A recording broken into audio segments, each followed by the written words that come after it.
बताया, जीत ब्रह्मा सृष्टि श्यामा जी जगस्या। हे सुंदर साथ जी, हे ब्रह्म आत्मा, हमें जिस घर से आए हैं उस घर को वापस लौटना भी है। अब हमें इस संसार में रह रहकर हमें कुछ करना नहीं है। अब हमें अपना सुरता को अपने परम धाम में जागृत करनी होगी। अब हमें वापस जाने की घड़ी आ गई है, नजदीक आ रही है। अब मुझे धनी बुला रहे हैं। ऐसे कहते हुए एक बार राजू महाराज ने उन्हें बुलावा किए। तब प्राणनाथ जी महाराज संगत 16 से 51 में कह रहे थे, अब मौन धारण कर लिए। तब उस समय किसी सुंदर साथ को पता नहीं चला था। जब श्री जी के साथ में आने के सुंदर साथ भी श्री जी की सुरता में उनका भी मौन धारण कर लिए। तब सब इनकी खबरियां छत्रसाल महाराज जी के पास में पहुंचाने लगे। जब छत्रसाल जी महाराज अपने दरबार में रह रहे थे, तब रोज स्वामी जी की तो प्रणाम करने आते थे, पर उस दिन उनको भी ये खबर नहीं थी। तब ये खबर मिली कि स्वामी जी मौन धारण कर लिए। तब उनकी ये दुख खबर पहुंच के उन्हें बहुत रविद भाव से विभोर हो गई। तब उन्होंने सोचा, आज मुझे मेरे ऊपर क्या हो रहा है। आज स्वामी जी ऐसे पहले से ही बोलने वाले थे कि जब उनके धाम जाने के समय आते तो मुझे कुछ पता होना चाहिए था। मुझे आज बहुत अत्याचारी हो गया। अब इस घड़ी में क्या करना पड़े। अब भले भाई अपने घोड़ा के साथ में छत्रसाल जी महाराज अपने दरबार से निकल पड़े। तब रास्ते में केन नदी में आकर उनकी रास्ता बंद हो गई, क्योंकि वो बाढ़ आ रही थी, उससे आगे नहीं निकल पा रहे थे। लेकिन अपने भले भाई घोड़ा को साथ में क्या कहा, आज स्वामी जी की ऐसी घड़ी में आज क्यों मुझे ऐसा परेशान हो रहा है, मुझे कुछ तो रास्ता दिखाइए धाम धनी। ऐसा कहा कि भले भाई को नदी में धकेल दिए। तब आगे निकल पड़ा। तब स्वामी जी के साथ को ऐसी अर्जी लगा के छत्रसाल जी महाराज उस नदी से निकल पड़े। तब इस घड़ी में जब दरबार में पन्ना धाम में पहुंच गए, जब उनकी सानिध्यता में पहुंचे, तब उन्होंने स्वामी जी प्रेम प्रणाम करते हुए चरण में कहा। तब उस समय प्राणनाथ जी महाराज कुछ वचन ही नहीं थे, कोई वचन नहीं कहे। अरे छत्रसाल भी कुछ भी ना बोले। तब उनके मन में बहुत द्रवित भाव प्रकट हो गया कि आज मेरे धाम धनी, आज मुझे सद्गुरु कुछ नहीं बोले। अब मैं क्या करूं, मुझे इससे अत्याचार और क्या हो सकता है। मुझे और अत्याचार के कोई प्रभाव नहीं है, लेकिन आज मेरे ऊपर जो हुआ ये बहुत अत्याचार ही हो गया। तो छत्रसाल जी महाराज रवि हृदय से गाने लगे, मारो राज रसिक बोलत नैया, चितवन नैया केस के मोहे रे न कटे। जिस तलवार प्राणनाथ जी ने स्वयं दिए थे छत्रसाल महाराज जी के हाथ में, उसी तलवार आज छत्रसाल जी महाराज खुद अपने गर्दन पे रख रहे थे। तो उस देख करके स्वामी जी को बहुत भाव विभोर हो गया कि मैंने जिस तलवार दिया उसी से आज वो गर्दन पे रख रहे, बहुत अत्याचारी हो गया। तब ये देखते से ही प्राणनाथ जी महाराज ने अपने मौन धारण तोड़ लिए। जब तोड़ लिए तब उनके भाव में कहने लगे, अरे छत्रसाल तुम क्या कर रहे हो, तुम्हें तो संसार में रहकर बहुत कुछ कार्य करनी है। ये 5000 की संख्या में जितने भी सुंदर साथ है, ये जितने भी सुंदर साथ ब्रह्म आत्माएं मेरे पीछे हैं, इनको पूरी तरह आप देखभाल करनी चाहिए। आप क्या सोच रहे हो, आपके अभी मेरे पास आने की कोई भी अभी समय नहीं हुई। आपको जो कुछ करनी है वो सारी इस संसार में पूरी करके आना है। आपको इसी तैयारी में आप नहीं रहना चाहिए। तब छत्रसाल जी महाराज को ऐसी भावना को देखकर प्रहलाद जी ने उनके ऊपर कर्तव्य डाल दिए। क्या डाल दिए?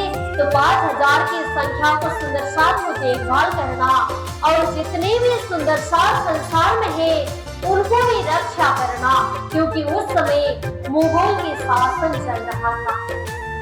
तो सुंदर साथ हिंदुओं की रक्षा करना उनके दायित्व सौंप दिए। तब उसी प्रकार लालदास जी महाराज ने कहा, मुझे इस संसार में नहीं रहना है स्वामी जी, अब मुझे कुछ करना नहीं है। आप थे, अब आप ही मौन धारण करके जा रहे हैं, अब हमें क्या करनी है संसार में रह के? हमें कुछ कार्य नहीं है संसार में, अब हम भी आपके साथ में चले जाएंगे। अब हमारे पास में कुछ नहीं रहा, आप ही थे, आप ही नहीं है, अब कौन है? अब मुझे आपके साथ में जाना है। तब लालदास जी महाराज के ऊपर प्रहलाद जी महाराज ने ऐसे मेहरबानी कर दिए कि मैंने तुमको तो 1 साल से पहले ही ये दायित्व सौंपा था, जिस सौंपा था आपने पूरी नहीं किए, उसको पूरी करनी है। जो मेरी वित्तक है, जो सदगुरु महाराज देवचंद्र जी महाराज हमारे नित्यानंद संप्रदाय के थे, उनके इतिहास को लिखना है आपको, तो पूरे सुंदर साथ की जीवनी लिखना है, हमारे वृत्तांत रूप लिखना है। अब आपको ये सारी चीज की लीलाएं लिखनी है। अब कहाँ हमारे पास चले जाएंगे? नहीं, आपकी तो बहुत सारे दायित्व है, इसको इकट्ठा करके आप आगे बढ़ जाइए। अब वित्तक लिखने प्रारंभ कर दीजिए। ये आपके कार्यभार आपके ऊपर डाल दिए गए। अब देखिए, केशवदास जी भी संसार को छोड़कर स्वामी जी के पास में जाना चाहते थे, तो उनके ऊपर कहा, आप कहाँ जा रहे हो? आपको भी संसार में कुछ कार्य करनी है, तुम्हें कुछ दायित्व सौंप रहा हो। तो इसी तरह प्रहलाद जी महाराज ने उनके ऊपर भी सौंप दिए। क्या सौंप दिए? 18,758 चौपाई गाड़ी को एक जिल्द इकट्ठा करनी थी।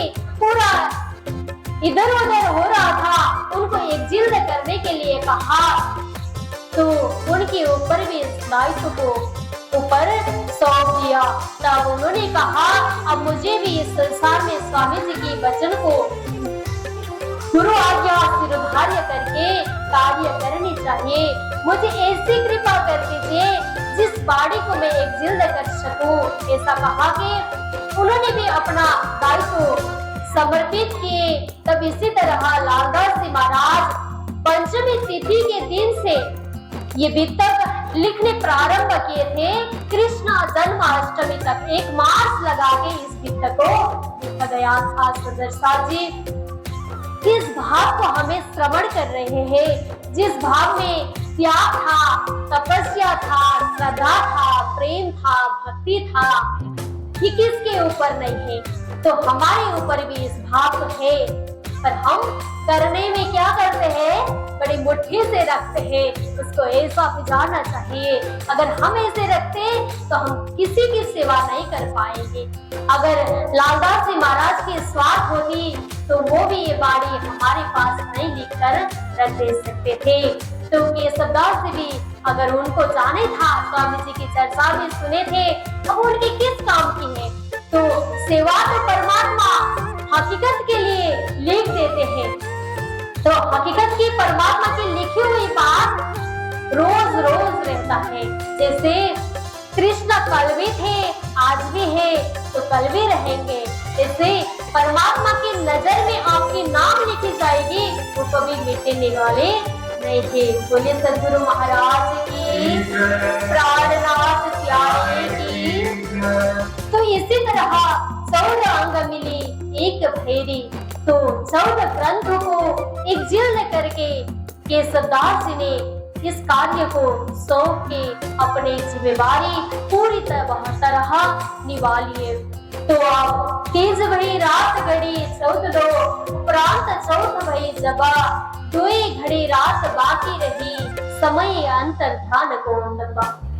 अब स्वामी जी के धाम जाने के समय हो गई। जब स्वामी जी धाम चलने के समय हो गई थी, उसी तरह उनके तो 5000 की संख्या में सुंदर साथ जी, कितने सुंदर साथ जी।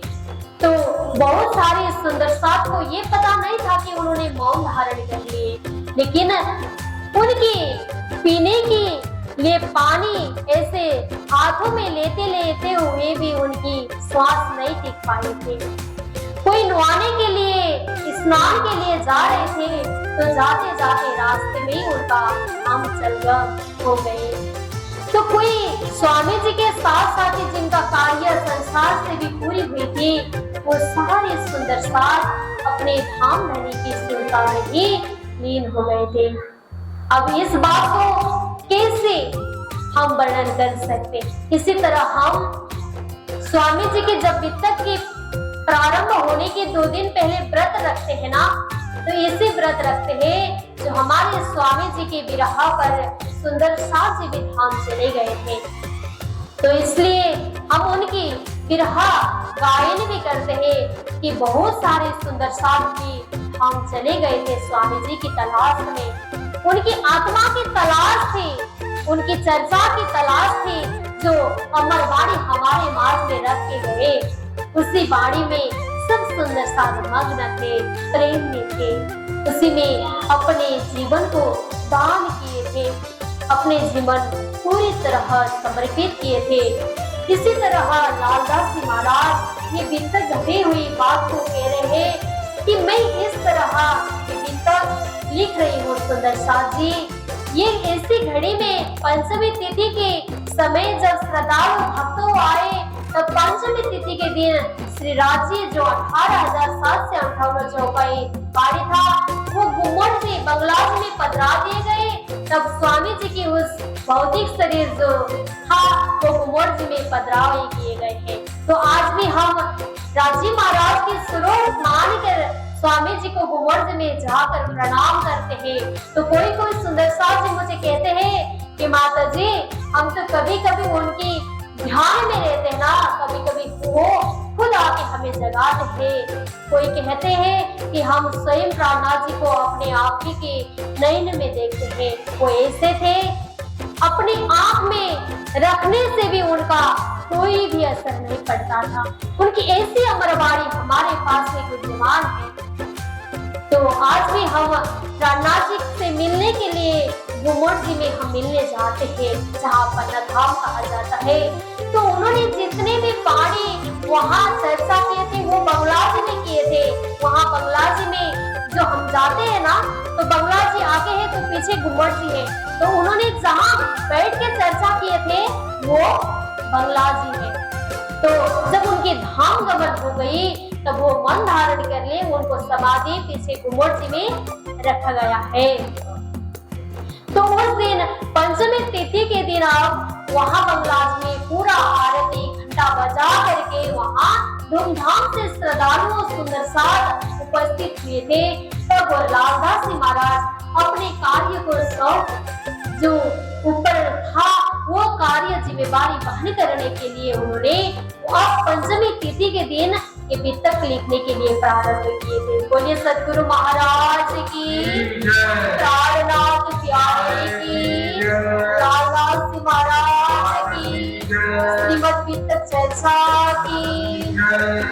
अब कहते हैं कि भविष्य पुराण में राज कहे जो बचारा, वचन जो है व्यास के ताकू करो विचारा। लालदास जी महाराज ने ये राजाओं के वर्णन तो किए हैं। जब वित्तक आरंभ होती है उससे पहले राजाओं के नाम को लेते हैं। उन्होंने इस तरह राजाओं के नाम लिख के कहा गया है कि कोई भी ग्रंथ में आगे पढ़ लीजिए, अगर भूमिका बांधने के लिए भी श्रीमद् भागवत में, उपनिषद में, ये सारे ग्रंथ में जो भी पहले भूमिका बांधा जाता है, तो लालदास जी महाराज ने भी ये वित्तक ग्रंथ में अपनी भूमिका बांधने के लिए ये 4 युग के राजाओं के नाम लिए गए हैं सुंदर साथ जी। तो सबसे पहला 18 पुराण में मधुयम भदुयम चैव पत्रयम वचनतुष्टयम अनाथ पुस्तलिंगानि पुराणानि पृथक पृथक। ये 18 पुराण की जो नाम है इस श्लोक में वाचन किया गया है। मधुयम से मत्स्य मार्कंड्य पुराण आता है, तो वह से भागवत और भविष्य पुराण आता है। तो इसी तरह से ब्रह्मावर्त पुराण और ब्रह्मा और ब्रह्मांड 3 पुराण आती है। इसी प्रकार 18 पुराण के लालदास जी महाराज ने वर्णन करते टाइम में इसी प्रकार वहाँ राजाओं के नाम की भूमिका बांधी गई थी। इस प्रकार से लालदास जी महाराज ने भी अपने वितक में इस राजाओं के नाम कहा गया है।